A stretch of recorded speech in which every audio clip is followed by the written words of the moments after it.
Patrick looked down at the dirt on his usually pristine shoes and wrinkled his nose in disgust. "What is this dump?" he exclaimed, turning to his companion Arthur. "Where did you bring me?" "This is not a dump, my dear, but a fully functioning settlement," laughed Arthur. "Come on, are you trying to say that people live here?" Patrick was still surprised. "Well, yes, and there, by the way, is one of the locals. Would you like to get to know him better?" Patrick turned his head and to his surprise saw an older man who looked like the most ordinary, homeless person. He was wearing old, heavily worn clothes, his unkempt, tangled threads barely resembling hair, and a bruise on his dark, dirty face. "Is he really coming towards us?" Patrick arched his eyebrows disdainfully. "I hope he's not contagious or lousy. These tramps can have anything. Arthur, I beg you, tell him not to come any closer. Why did we come to this flea pit?" "Oh, stop it," laughed Arthur. "They're almost all like this here, and we need this land to belong to your company. Now, we'll take a look around, draw some conclusions. We'll make a rough plan, and let this scarecrow not bother you. Well, he walks and walks. The road is free. Maybe he's going to a bottle. You won't find anyone here but bums and old men, and old women anyway. We'll have to come here more than once if we want to buy this land. Arthur, where did you see a person here? This is just a parody of a person and nothing more." At that moment, the stranger approached them and smiled upon hearing Patrick's words. "You're mistaken, my dear. I'm a person, just like you. Look, I have hands, legs, torso, head and heart, and a soul too. And I would never allow myself to humiliate anyone." "I don't understand." Patrick interrupted him, turning to his companion. "Is this tramp trying to teach me life? I've lived long enough." "Well, you see, Patrick," laughed Arthur, "you used to complain to me about being bored at the office. And now look how many impressions you've had in the last 20 minutes. The homeless man smiled. "So you're Patrick. Well, I'm Ron. That's what everyone calls me here." "What?" Patrick and Arthur exchanged glances. "Ron? Well, nice to meet you, Ron," Patrick said seriously. "Now, Ron, go away, please. You see, we're busy. What are you looking at? Do you want money?" "Well, who refuses money?" Ron nodded in agreement. "Go ahead if you don't mind, but I do not understand what kind of business you do. You're standing on the road looking around. I thought you came here to breathe fresh air." Patrick grimaced. "What kind of fresh air can there be next to you? I'm telling you, get out of here. You're ruining the whole picture for us." Ron cautiously took a few bills that Patrick handed him, and clutching them tightly in his hand, hurried away, shaking his head and muttering something under his breath. "No, did you see that?" Patrick nodded at his receding figure. "No thank you or goodbye." "Okay, Arthur, let's get down to business. Get out your notebook."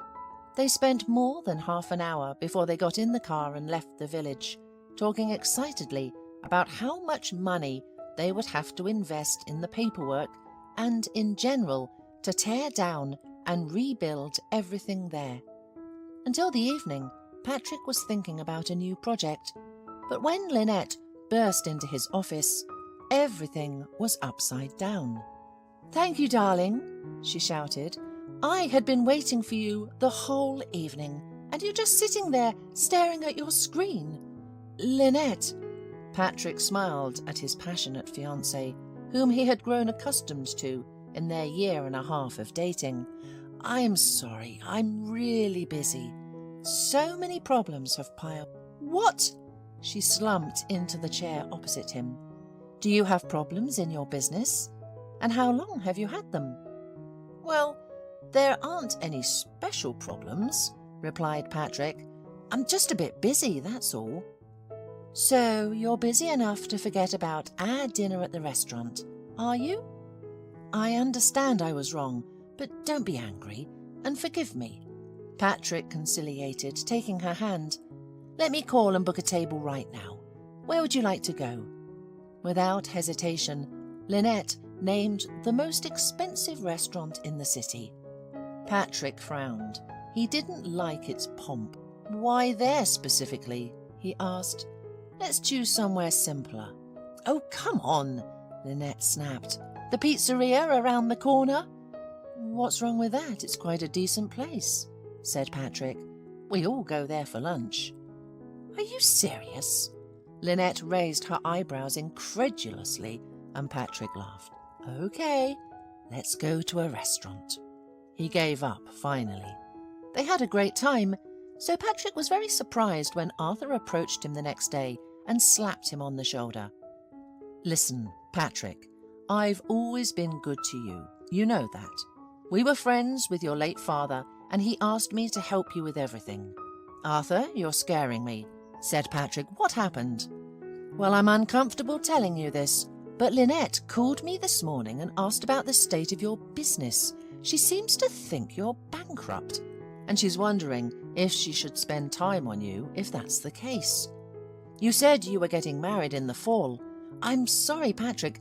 I'm not used to poking my nose into other people's personal lives, but you're like a son to me, so I can't keep quiet. Acting like this, Lynette didn't show herself in the best light. She's with you as long as you're on top, but if something happens, she'll quickly leave you. Do you understand what I'm talking about? Yes, I understand, said Patrick thoughtfully, and Arthur continued. You see, I'll be 60 soon, and I know this life better than you do. Women like Lynette are good for meaningless encounters, but creating a family with them is a foolish mistake for men. My Helen and I have been through fire, water, and copper pipes. We've lived in wealth and poverty, tested each other in different situations, and now I can say with confidence that I'm very lucky with my wife. She's never let me down, no matter what happened in my life. So here's the thing. I want you to be happy when you reach my age, too. Do you understand? I understand. Patrick nodded again. I'll think about what you said. Yes, think about it. Oh, and one more thing. Another contender has appeared for your project. In general, competitors don't rest. Keep that in mind. This conversation left an unpleasant feeling in Patrick's soul.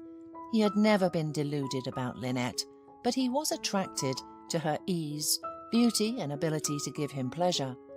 Patrick had never imagined her in casual clothes with a child in her arms, or even in the kitchen.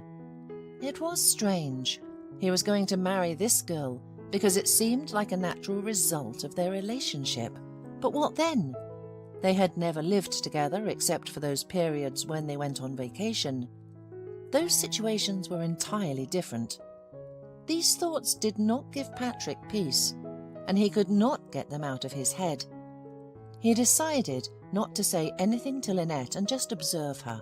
However, she did not notice his mood, preferring dinners in restaurants and hanging out with her friends in clubs. 2 days later, Patrick completely forgot about the homeless man he met in the settlement, but somehow he ran into him on the steps of his own office one morning. "Patrick!" exclaimed Ron, grabbing him by the sleeve. "I was just looking for you." Patrick squeamishly pulled his hand away. "Who are you anyway?" "Don't you recognize me?" Ron was sincerely surprised. "It's me, Ron. You know, it didn't go well back then. You gave me money and I didn't even thank you. I was in a hurry, you see. But now I found you deliberately to say thank you." "Ah, yes, I remember," Patrick said. "Although you look even worse now. Who gave you one more black eye?" "Oh, I just fell," said the homeless man. "Funny, it's hard to believe," Patrick chuckled.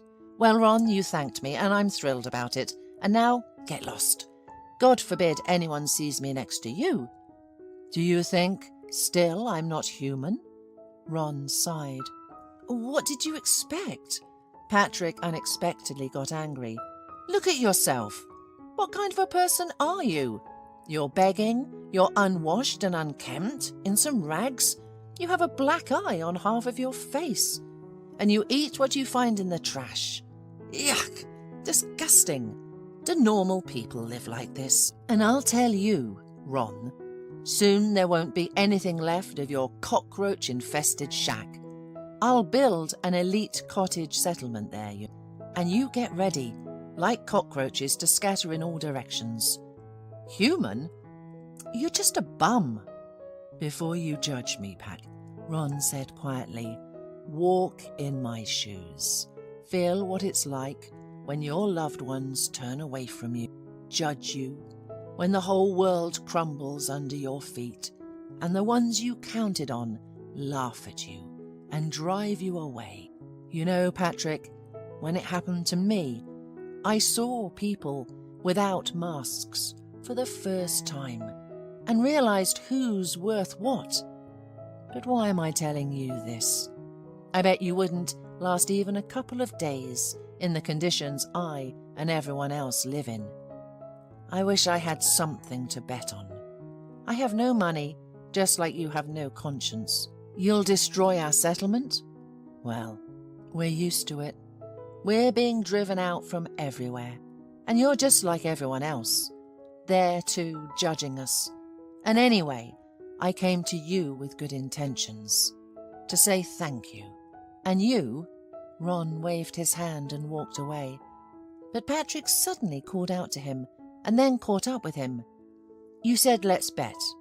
I agree. Let's make a bet. But I told you I have no money, Ron said. We'll do it like this.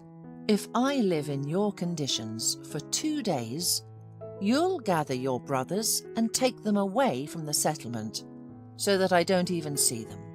And if I lose, I'll give you money. A lot. 20,000. Do we have a deal? 50, Ron said. Are you getting bold? Patrick smiled. Well, let it be 50. Sorry, we won't shake hands. I don't want to get dirty. Anyway, wait for me in your settlement tomorrow morning. I'll come and we'll start. Arthur couldn't help but cry out in astonishment when Patrick told him about his idea. I don't understand why you need to do this, he said, and I don't advise you to get involved in this mess. You know, you can fall rapidly, but to rise, that's a different story. Exactly, Patrick agreed. That's what I want. Not to fall, of course. I just want to see people from the inside. Ron, the homeless man, inspired me with this idea. And while I'm gone, could you please keep an eye on things for me? I trust you. I don't like this idea, Patrick. What if someone recognizes you? Aren't you afraid of damaging your reputation? No, it's not serious. Just boyish nonsense. Arthur, I've already made up my mind, and I don't like to go back on my decisions. You know me. I do, Patrick. You're just like your father. But I can't support this idea of yours, I'm sorry. Patrick spent a lot of time persuading Arthur to help him. Then he went to a second-hand shop, bought clothes and shoes, and arrived in the settlement by taxi the next morning. Homeless people from all over the city often gathered here, as empty housing could be found here, albeit cold, but at least with a roof over your head. Patrick thought that no one would object if he also spent a couple of days here. But as soon as he appeared on the narrow street, 4 vagrants came out of the alley to meet him. "Who are you?" asked one of them, looking at Patrick through bushy eyebrows. "What are you doing here?" "Nothing," Patrick replied calmly. "I lost my home. My wife threw me out. Now I'm homeless. I want to live here with you." "You don't look much like a homeless person," smirked the second vagrant. "You're too clean. Your haircut is neat. You've recently shaved." "That's what I'm saying," Patrick began to explain. "Everything was fine with me until—" But he didn't have time to finish because the first one interrupted him. So, you decided to live here? Did you get registered? Registration? Patrick was surprised. Yes, if not, we'll register you ourselves. The third vagrant laughed and immediately dealt Patrick a crushing blow that knocked him to the ground. They beat Patrick for a long time, or at least that's how it seemed to him. Then, when he passed out, they went through his pockets and took his documents, a little money that he brought with him, and a button phone he bought specifically for this adventure. After thinking for a while, they took off Patrick's clothes and left, taking them with him. The cold quickly did its work, and Patrick regained consciousness. He struggled to get up, but immediately fell back into the mud. He suddenly heard someone scream next to him. Patrick, shaking with pain and cold, turned his head and saw a poorly dressed woman of about 35 in front of him. "Oh my God, who did this to you?" she exclaimed, waving her hands. "You can't stay here, you'll freeze. Let me help you up and take you to my place. It's nearby. Here, look." She pointed somewhere to the side. Patrick wanted to smile with his broken lips, but couldn't, and only winced from a new wave of pain. The woman understood this in her own. "Don't be afraid. I live there with my son Teddy, who's 5 years old. And my name is Carrie. It's just the two of us, no one else. No one will hurt you anymore. Come on, let's get up. Quietly. Lean on me. That's right. Good. What's your name?" "Patrick," he murmured, not recognizing his own hoarse voice. In the tiny cottage house, a little boy was lying on the bed, looking frightened at the beaten, dirty man his mother had brought in. Carrie gently helped Patrick lie down on an old, saggy couch and began to carefully wipe his face and body with warm water from a bowl. "Call an ambulance," the man asked. "I think my ribs are broken." "No one will come here," she sighed, covering him with a blanket. "When they hear our address, they hang up the phone. Teddy is sick too, but even with a high fever, they won't take him. They say we are outcasts. Last winter, I carried him to the hospital and in the middle of the night, and they didn't want to take us in. They gave him a shot and kicked us out." Patrick listened to her story in disbelief. Finally, he said, "I need a phone. I'll call and they'll come for me. Do you have one? Mine was stolen." Carrie shook her head. "I don't have a phone. If I need one, I go to Tom. He has one." Patrick dictated Arthur's number to her and asked her to tell him he was waiting for him there. Carrie left and returned quickly. "I'm sorry, but your friend was taken to the hospital this morning with a heart attack. That's what they told me." Patrick sat up sharply and screamed in acute pain. Carrie helped him lie down. "Please call my fiancée. Her name is Lynette." Carrie silently nodded, wrote down the number and headed for the door again. "I delivered your message," she said, returning. "And now let me feed you. And Teddy needs to eat too."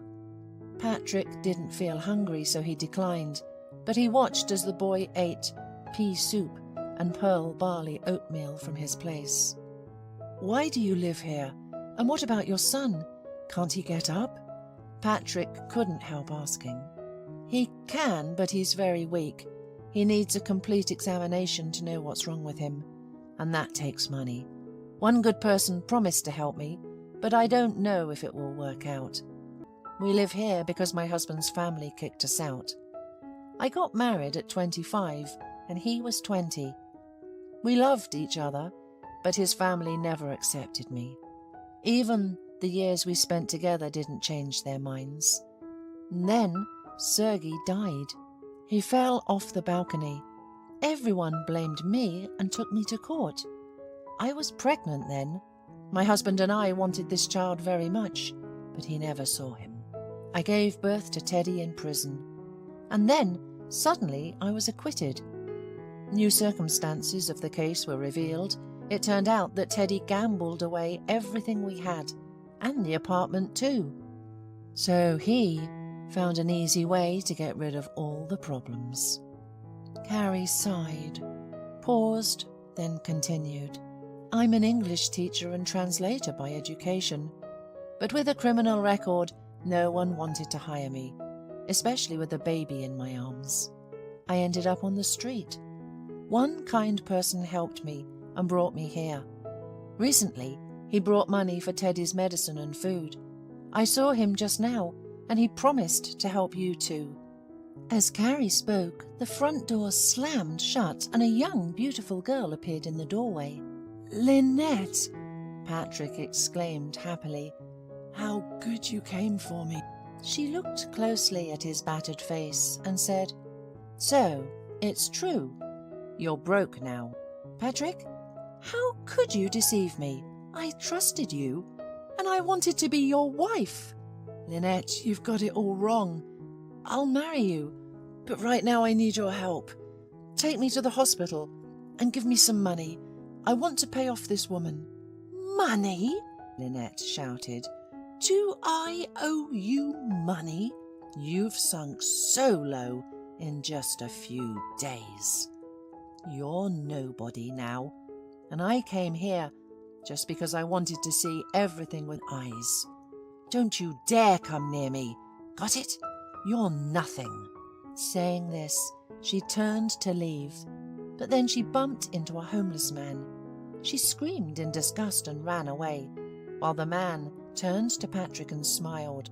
Well, hello, Patrick. I didn't expect to see you like this. Ron, Patrick whispered and felt the blush of shame spread across his face. I'm sorry. As you can see now, I'm a nobody too. And it happened very quick. Stop it. We'll help you. You won't stay here. I think you already understand the lesson. I understand. Patrick nodded and a tear rolled down his cheek for the first time since he was a child. An hour later, Ron brought Patrick to the hospital. A couple of Patrick's ribs were indeed broken, and he had to spend more time in the clinic than he had expected. Lynette never visited him, and he didn't want to see her either. But when he was discharged, he immediately came to visit Ron. So, Ron, I brought you the money as promised. You won the bet. Congratulations, he said. Give the money to Carrie. I didn't intend to take it for myself. I wanted to help her. She needs to get her son back on his feet. I'll help Carrie anyway, and you can use this money to get yourself a place to live, fix yourself up, and come to me if you want a job. Ron nodded happily and extended his hand for a handshake, but then withdrew it, remembering that Patrick didn't like it. But Patrick took his hand and shook it firmly. And also, my friend, thank you for the lesson. What will happen to our settlement? Ron asked Patrick. I'll demolish it, as promised. Arthur, my friend and partner, has already been discharged from the hospital, and I introduced him to a new project. Here, we will build a medical centre and a pension for all those in need. The place and space will allow us to do this. In addition, the city authorities approved my decision, and I won the tender, leaving behind the main competitor. In short, very soon, I will be able to provide jobs and housing for everyone who wants it. And your son, Carrie, is awaited at the best children's clinic in the country. Everything is paid for. Don't worry. Carrie, crying, threw herself into Patrick's arms. She was deeply grateful to him for what he had done. 6 months passed. The construction of the medical centre was in full swing. Ron worked at the construction site, and Carrie, who returned home with her recovering son, thanks to Patrick's help, got him into a good kindergarten and started working in a canteen where all the construction workers ate. She lived in a small apartment on the outskirts of the city, which Patrick rented for her for a couple of years, and didn't know how to thank her benefactor. And Patrick was simply happy. Lynette tried many times to reconcile with him, but he had already met another girl, the future doctor of his clinic, and he knew exactly what true love was.